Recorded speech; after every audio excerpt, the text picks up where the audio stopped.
بچوں، آج ہم لوگ پڑھیں گے ایک نظم ہے جس کو تریلوک چند محروم نے لکھا ہے، جو کہ آپ کے بک میں سلیبس میں یہ شامل ہے۔ دیکھ رہے ہو آپ کے بک کا یہ چیپٹر نمبر 7 ہے۔ ٹاپک کا نام ہے جگانے کی گھڑی۔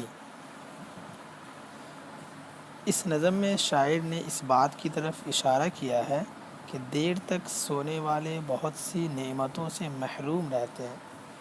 صبح کے وقت ہر شے خدا کی حمد و ثنا میں مصروف رہتی ہے۔ شے کہتے ہیں چیز کو، یعنی جو بھی چیزیں ہیں، جو بھی مخلوقیں ہیں اللہ کی، وہ ساری کی ساری صبح کے وقت کیا کرتا ہے؟ اللہ تبارک و تعالیٰ کی پاکی بیان کرنے میں لگا رہتا ہے۔ چاہے وہ ہوا ہو یا چرند پرند، سبھی اپنے اپنے طور پر خدا کی بڑائی کے گیت گاتے ہیں۔ ایسے میں سوئے پڑے رہنا سخت غفلت ہے۔ تو بچوں، آپ جانتے ہو کہ صبح صبح کی جو ہوا ہوتی ہے وہ صحت کے لیے بھی کافی مفید ہوتی ہے۔ اس لیے صبح کے وقت لوگوں کو سونا نہیں چاہیے، بلکہ فجر کی نماز پڑھ کے قرآن کی تلاوت کرنی چاہیے، جو کہ ہم لوگ شاید نہیں کرتے۔ سارے لوگوں کو یہ کام کرنا چاہیے۔ جو وقت ابھی ہم کو مل رہا ہے اس بیماری کے دوران، اس کو زیادہ سے زیادہ عبادت کرنے میں اور پڑھنے لکھنے میں گزارنے چاہیے۔ تو آئیے ہم لوگ اس نظم کو پڑھتے ہیں، جس کو علامہ تریلوک چند محروم نے لکھا ہے، جس کو وقت سحر ہے سونے والو، وقت سحر ہے سونے والو، دھیان کدھر ہے سونے والو۔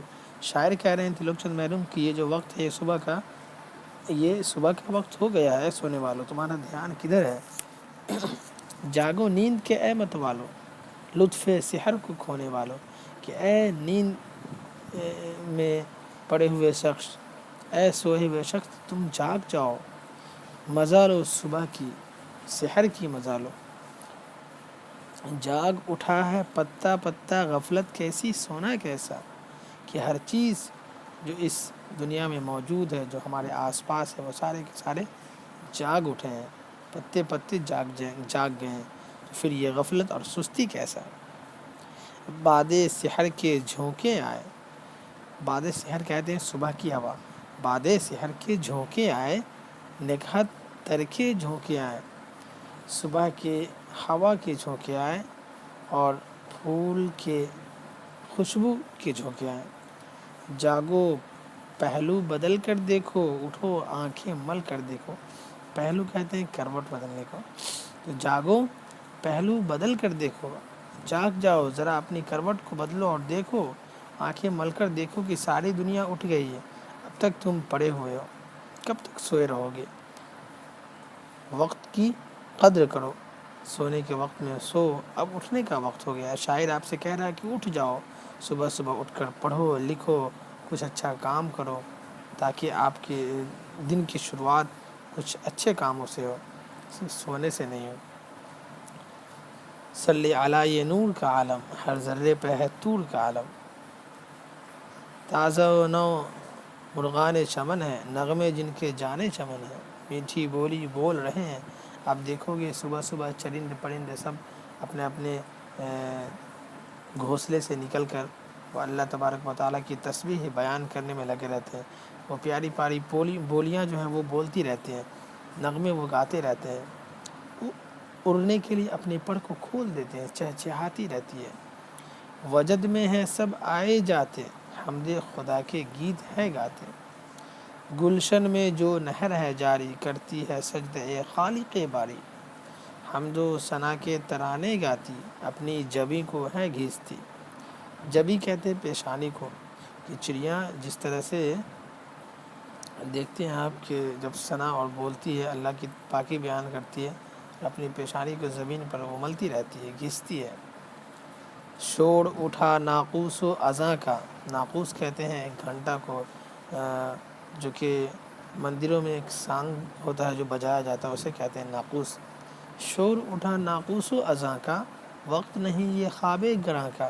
یہ بچوں، یہ جو وقت ہوتا ہے صبح کا، اس وقت مسجدوں میں اذانیں ہونے لگتی ہیں، مندروں میں شنکھ بجنے لگتے ہیں، تو یہ وقت جو ہے اٹھنے کا ہے، بیدار ہونے کا ہے، عبادت کرنے کا ہے۔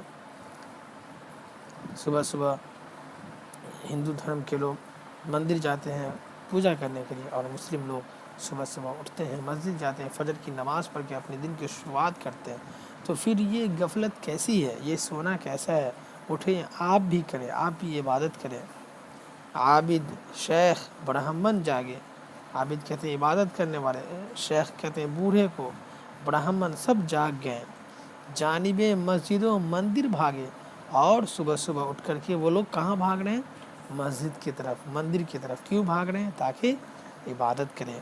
عارف، زاہد اور پجاری، نیند نہیں ہے جن کو پیاری۔ کہتے ہیں عارف، زاہد اور پجاری جن کو نیند پیاری نہیں ہے، نیند سے پیاری یاد خدا ہے۔ نیند سے پیاری کیا ہے؟ یاد خدا ہے۔ خدا کو یاد کرنا نیند سے پیاری ہے۔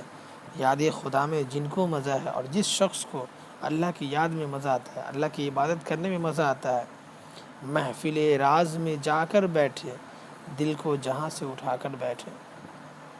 کیونکہ یہ عالم دار فنا ہے۔ بچوں، یہ جو دنیا ہے، عالم کہتے ہیں جہاں کو، دنیا کو، یہ جو دنیا ہے یہ دار فنا ہے، یہ فنا ہونے والی جگہ ہے۔ اس میں سدا کب کوئی رہا ہے؟ سدا کہتے ہیں ہمیشہ کو۔ یہ ایک ایسی جگہ ہے جہاں پہ کوئی بھی شخص ہمیشہ نہیں رہا ہے، ہر کسی کو ایک نہ ایک دن جانا ہے۔ موت برحق ہے، موت ایک نہ ایک روز آئے گی، تو کیوں نہ ہم موت کے آنے سے پہلے موت کے بعد کی تیاری کر لیں، کیونکہ بعد میں پچھتانا نہ پڑے۔ تو ہے مسافر اس دنیا میں، تو ہے مسافر اس دنیا میں، بس آپ ایک مسافر ہو اس دنیا میں۔ جیسے روح اترے سرا میں، جس طرح سے مسافر خانے میں اترتا ہے، پھر وہ دوسری بس میں چڑھ جاتا ہے، ٹھیک اتنا ہی وقت کا آپ کا زندگی ہے اس دنیا میں۔ وقت سحر گر روح سوئے، غفلت میں گر وقت کو کھوئے۔ اگر مسافر سو جائے گا تو واقعی غفلت میں ہوگا، وقت کو کھو دے گا۔ چلنے سے ہوا اگر وہ غافل، کھوٹی کرے گا اپنی منزل۔ تجھ کو بھی درپیش سفر ہے، تجھ کو بھی درپیش سفر ہے، گلشن گلشن تیری سحر ہے۔ تو بچوں، یہ تلوک چند محروم کا لکھا ہوا نظم تھا جو آپ نے پڑھا، جگانے کی گھڑی۔ اب ہم لوگ کل سب سے پہلے اس کے جو الفاظ اور معنی ہے وہ آپ دیکھ لیں۔ غفلت، غفلت کہتے ہیں لاپرواہی کو۔ نکہت کہتے ہیں پھول کی خوشبو، خوشبو کو نکہت کہتے ہیں۔ صلی علی من، سبحان اللہ، مرحبا۔ جبین، پیشانی، ماتھا کو کہتے ہیں۔ دار کہتے ہیں گھر کو، مقام کو۔ اور سرا کہتے ہیں سرائے کو، وہ جگہ جہاں مسافر ٹھہرتے ہیں۔ باد سحر میں، صبح کی ہوا۔ پہلو کہتے ہیں کروٹ کو۔ وجد کہتے ہیں بے خودی کی حالت، اور ناقوس کا مطلب شنکھ۔ رہرو مطلب مسافر۔ یہ آپ کو یاد کرنا ہے، پھر کل اس کے کوشچن ایسے ہم لوگ کریں گے۔